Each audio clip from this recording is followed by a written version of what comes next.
Hi, my name is Georgie. Thank you. I serve at DePaul University. I've got a question that I've got some of my own answers to, but I'd like to hear your take. As a person who works at an institution, and as a Catholic person, I understand Sabbath. You have no argument with me that I have divine breath flowing through me and everything around me. The sacramental life is a thing for Georgie.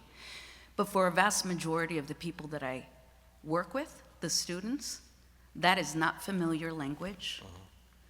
And I would dare say that even like the notion of the divine flowing through them is something that they may be rejecting outright. And then there's this whole other category of folk who have different language because they are living lives of a Baha'i or a Buddhist or, got it? Yeah, so how do we activate those thoughts, ideas, and concepts in those spaces? Right. Great question. I mean, again, the multiple paths in here. On the one hand, for sure, people have different traditions that they come out of, and there's no question that Sabbath is a gift to us from the Jews, right? And there's so many things that come out of Jewish culture, ritual culture too, that really helps something like a Sabbath sensibility not just be an abstraction, but become something you do with your hands and your mouth when you taste and all that sort of stuff. So what I say is, let's talk about the experience, right? So we might say, what in your tradition or your context has done anything to help you understand yourself as worthy of being cherished?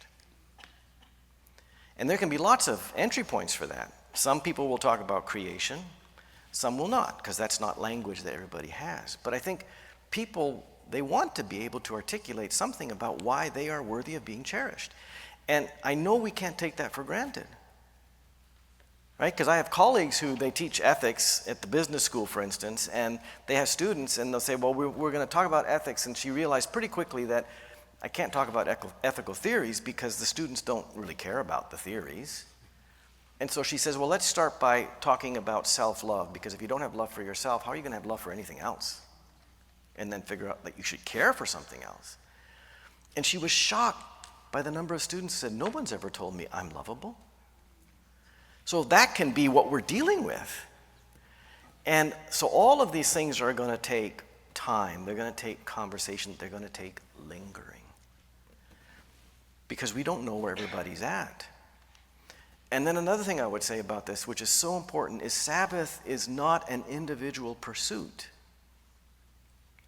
I'm not going to be a gold medal Sabbath keeper. There are no gold medals for Sabbath. It's a community that does this because we need each other to help each other.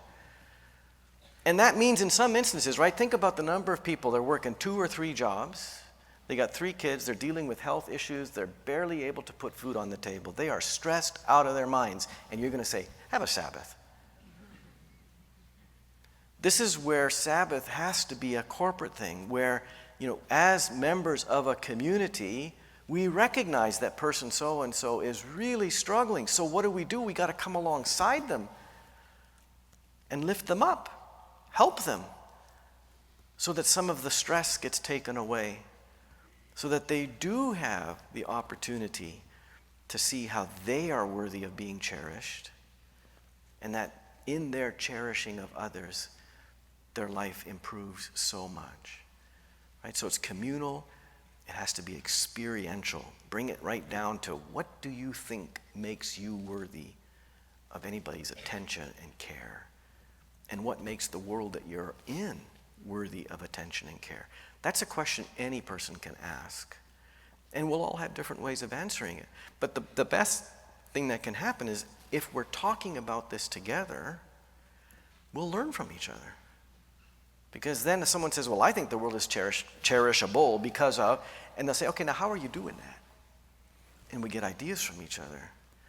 And it becomes this corporate, improvisational exercise that just grows and grows. But the thing is, you need the ritual spaces and times in which we say, we're going to devote ourselves to figuring out, what does Sabbath look like in our context right now?